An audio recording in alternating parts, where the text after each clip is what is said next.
वाहेगुरु जी का खालसा, वाहेगुरु जी की फतेह।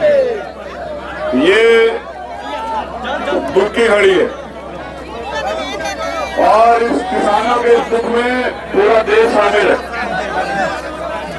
मैं समझता हूँ नहीं, कोई सवाल नहीं साहब, भीड़ है इतना कि ऐसी घटना, इतना दर्दनाक किस्सा शायद ही कभी आजाद भारत में हुआ कि जब सरकार तानाशाही की हदें पार करके किसानों के आंदोलन को कुचल तो रही थी, लेकिन अब किसानों को कुचलना शुरू करवा दिया।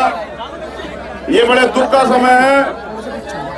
आज हमारे भी फेसबुक लाइव चला, देखो भाई नचत्तर सिंह जी, दलजीत सिंह जी, लवप्रीत सिंह जी, गुरविंदर सिंह जी, ये चारों शहीद जो है, करता हूँ, ये विश्वास दिलाता हूँ कि जो शहादत हमारे किसान भाइयों ने यहाँ दी है, एक तो ऐसा जिसकी 2 बहनें हैं और वो अकेला ही भाई था, लवप्रीत सिंह।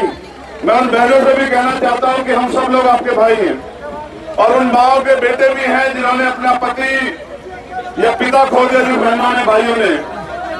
तो मैं ये विश्वास दिलाता हूँ कि किसान तो जीतेंगे, लेकिन ये जो जालिम सरकार जो हौसले तोड़ने का काम कर रही थी, हौसले नहीं टूटेंगे, साधों से हौसले नहीं टूटते कभी। साधों से तो क्रांति पैदा होती है।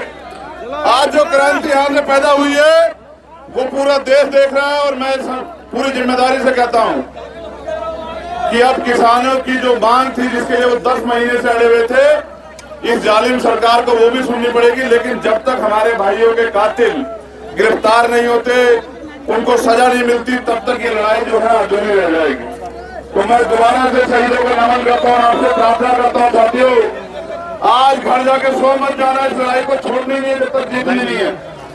अगर कौम के सूरमा गुरु साहिब ने तो आपको दरबारी बख्शी थी, बादशाही बख्शी थी, बादशाही आपको सरदारी बख्शी थी। आज क्या हालत हो गए कि जिनको देश की रखवाली बख्शी थी, आज उनके कत्ल हो रहे हैं, खुलेआम कत्ल किए जा रहे हैं। इससे स्पष्ट होता है कि अब यहाँ लोकतंत्र खत्म हो गया। हमें अपने भाइयों की, अपने किसान भराव की सुरक्षा करनी पड़ेगी।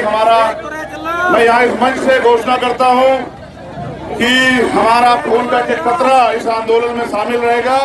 और जो संयुक्त किसान मोर्चा ने आज घोषणा की थी, पूरे देश के जितने डीसी दफ्तर है उन पे मोर्चों की, तो उन मोर्चों पे भी हमने समर्थन किया था। हमारी टीम मोर्चों पे भी समर्थन कर रही है और जो जो आदेश संयुक्त किसान मोर्चे का होगा, किसान भराव का होगा, हम उस पर खड़े उतरेंगे। मैं आपसे फिर कह रहा हूँ, नौजवान इस देश की रीढ़ है, नौजवानों के कत्ल हुए, नौजवानों को सोचना चाहिए, क्या इस देश में अपने हक की लड़ाई लड़ना कोई गलत काम है? अगर किसान अपने हक की लड़ाई लड़ रहे हैं, किसी का हिस्सा नहीं छीन रहे हैं, वो अपनी मांगों पे खड़े हैं और उनकी मांग जायज है। सरकार के लाख पहलों के बावजूद हम लोग यहाँ इसलिए पहुंचे क्योंकि हमने खुद से वादा किया था कि उन शहीदों के अंतिम दर्शन करने हैं और ये संकल्प लेना है कि जब तक किसानों की मांग पूरी नहीं होती, हमारे भाइयों को न्याय नहीं मिलता, हम लोग चैन से नहीं बैठेंगे। बहुत बहुत आप सब लोगों का आभार कि आप लोग बड़े मोर्चे में तैनात हैं। मैं अपनी वाणी को विराम दूंगा और आपसे विनती करूंगा कि आप सब लोग जो हैं इस लड़ाई को मजबूती से लड़ें।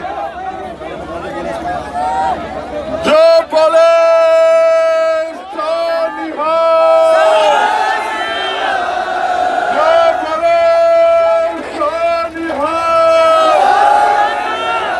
वाहेगुरु जी का खालसा, वाहेगुरु जी की फतेह।